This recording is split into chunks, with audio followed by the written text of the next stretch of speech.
Okay, I want to share a few words about Sukkot. I'm going to try to limit this to 10 minutes, so hopefully that's what it is. So we just finished Yom Kippur. What an amazing holiday, wherever you were, whether you were at home or whether you were with a community in a synagogue, wherever you were. I hope it was powerful for you. And at the very end of Yom Kippur, we shout out, you are our God, you are King, you are the one, you are the source of everything. And by the time we get to the end of Yom Kippur, by the end of the 40 days that we've just gone through, we're cleansed, we're new, we're clean, we're washed, scrubbed, we're pristine, we're these souls, we've returned to our souls, we've returned to who we are on the inside. And Yom Kippur, the end of Yom Kippur, it's like we said before, Yom Kippur is like a mikvah. It's like we immersed ourselves in this time of going back, of becoming at one, of returning to our true essence, returning to our souls, connecting to God and connecting to each other. I think that the idea of that we're a soul, but we're also part of everybody else's soul. We're a collective soul, the soul of the Jewish people, one collective soul. And we felt that unity when we got to the end of Yom Kippur. And just like when you go into a mikvah, I heard this from Shlomo Katz, when you go into a mikvah, the transformation doesn't happen when you're in the mikvah. The transformation happens when you come out of the mikvah. When you've finished being in the mikvah and you come out and you take that breath, that's when you're transformed. So too, when we come out of Yom Kippur, the Yom Kippur itself is magical and is amazing and is this purification day. But when we come out, here we are on the other side. And now we're going to take that unity that we felt at the end at Ne'ilah, when we felt that unity of the oneness of ourselves with God and ourselves with the Jewish people, that unity, echadness of everything. We're going to take that with us, and now we're scrambling to get ready for this holiday of Sukkot. So it says in the Torah, on the 15th day of the 7th month, when you gather in the crop of your land, you will celebrate God's festival for a 7-day period. You will take for yourselves on the first day the fruit of the citron tree, the branches of the date palm, the twigs of a plaited tree, the willow, the brook willows, and you'll rejoice before the Lord your God for a 7-day period. Here where we learn in the book of Leviticus, we learn the holiday of Sukkot. It's one of the pilgrim festivals when all the Jewish people would come to Jerusalem, and it was one along with Pesach, with Passover and Shavuos, where we would pilgrimage to Jerusalem. So I want to talk about this oneness that we felt. So on our sukkah, we have this sukkah. It's like a little hut that we build in our back gardens or wherever, in our driveway or in the synagogue or wherever, on our rooftop, wherever it is. And on the top is we put vegetation that isn't growing, so it has to be cut down. It can't be growing anymore. We put that on top, and that's called schach. The only time in the Torah where schach is also mentioned is the canopy, is the shade that is caused by the two little angelic cherubim that sit on top of the holy ark of the covenant. This ark of the covenant that sits in the Holy of Holies in the temple in Jerusalem had two little angelic cherubim, little angels with wings. And when their wings were up and they were facing each other, representing unity, representing love, representing connection, when their wings were up and creating this kind of a canopy, this kind of a shadow, that was called schach. And that's our schach. We call it schach. The only other time it's used, meaning that we're connected. We're taking that unity that we felt in Yom Kippur and we're bringing it into our sukkah. We have to hold on to that energy of Yom Kippur. These holidays are connected. And it's so interesting. So one way of interpreting this, what we're doing, is that we're unified as a Jewish people. So we're creating a schach like the angel, like these little cherubim did on top of the holy ark of the covenant. The other thing that the roof of this sukkah is compared to is a bridal canopy, is a chuppah. A chuppah. We're coming back into this relationship. We're into a beautiful, connected, loving relationship with God. It's a chuppah. We're going into the chuppah with God. And here's, I really love this, is this sense that the way in which God shows his love for us differs with each different holiday. So I'm going to go through 4 major holidays and show you the difference between them in the way God represents his love. I heard this from Y.W. Jacobson. It's very mystical, but Passover, Pesach, it's the mouth that speaks. It's a language of love, of words. We're going to express our love. God's going to express his love with us. We're going to read the Haggadah. We're going to talk out. We have to speak out the story of the way God brought us out of Egypt with love. So Passover is a language of love that is words, that is expressed through our mouths. the holiday of Shavuos, where we receive the Torah, that's God kissing us. That's heaven and earth coming together. It's a kiss of divine love. So that's a kiss. So we have love that's words. We have love that's a kiss. And Yom Kippur and Rosh Hashanah are a love of God gazing at us, as of looking at us. Who are you? And we're looking at ourselves. Who am I?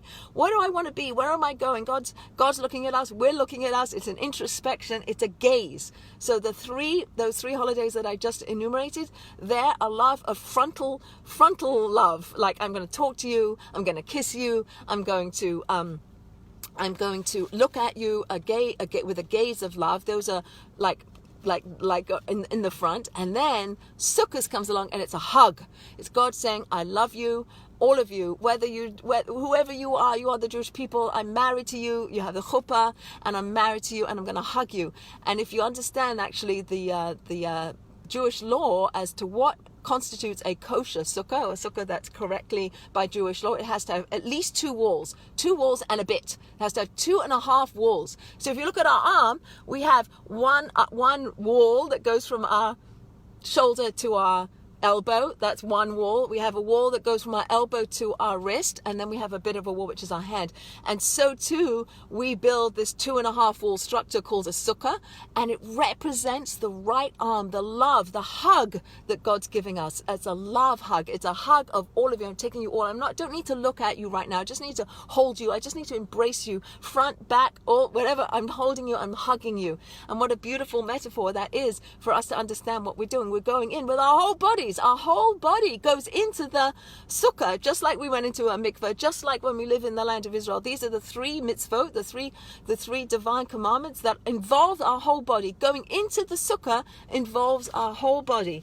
So the final thought, because I don't want to hold on too long, is the idea that the sukkah also represents the clouds of divine glory that protected the Jewish people when they were walking and sojourning through the desert.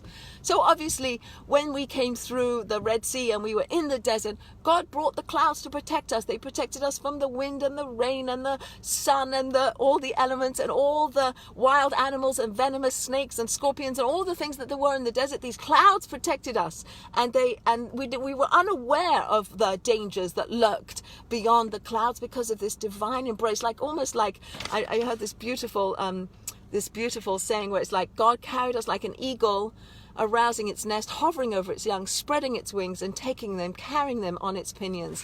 So this way of understanding metaphorically God carrying us and holding us and taking care of us, and these clouds of glory protected us. But you'd think that would be something that would be attached to Passover, that we came out of Egypt, then the clouds came. So why are we doing it now? And the answer is because when the Jewish people went up to Mount Sinai and God gave them, and Moses went up on Mount Sinai and he came down and he saw the Jewish people worshipping the golden calf.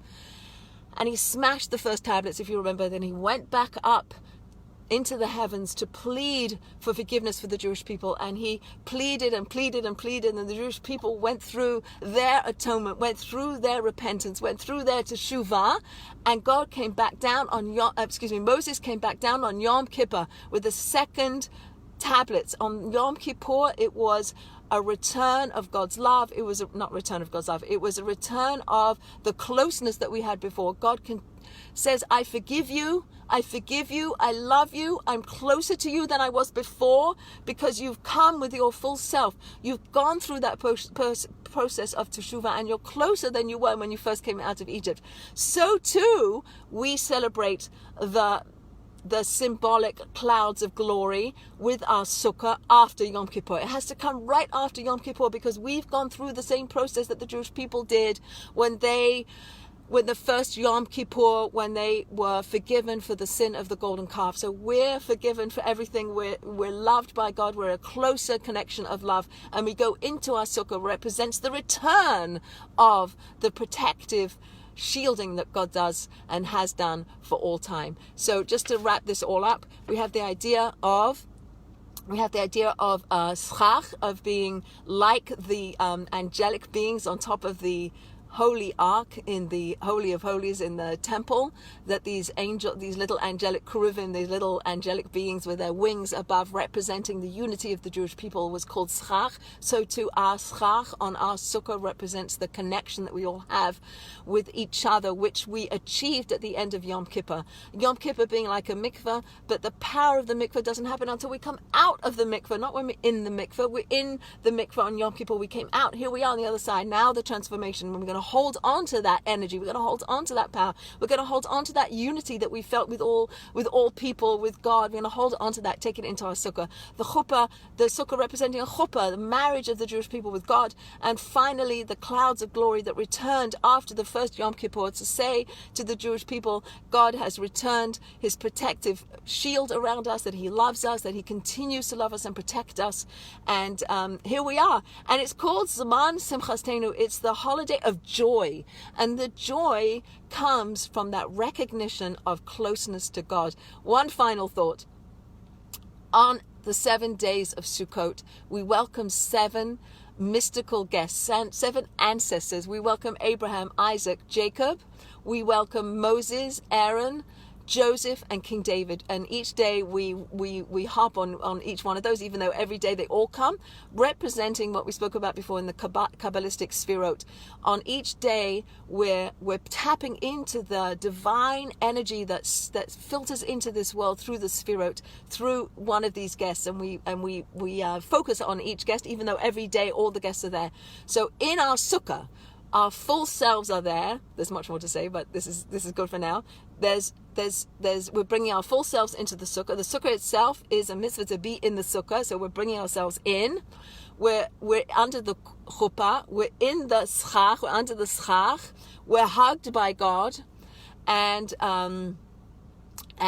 we're visited by the spheros, by all this divine energy flooding into us. So my bracha, my blessing to all of us is that wherever we are and however we have our own sukkah or we don't, go into a sukkah, feel that divine love, feel the joy that comes from that love, and then it will truly be a Zaman Simchatenu, a holiday of love and joy.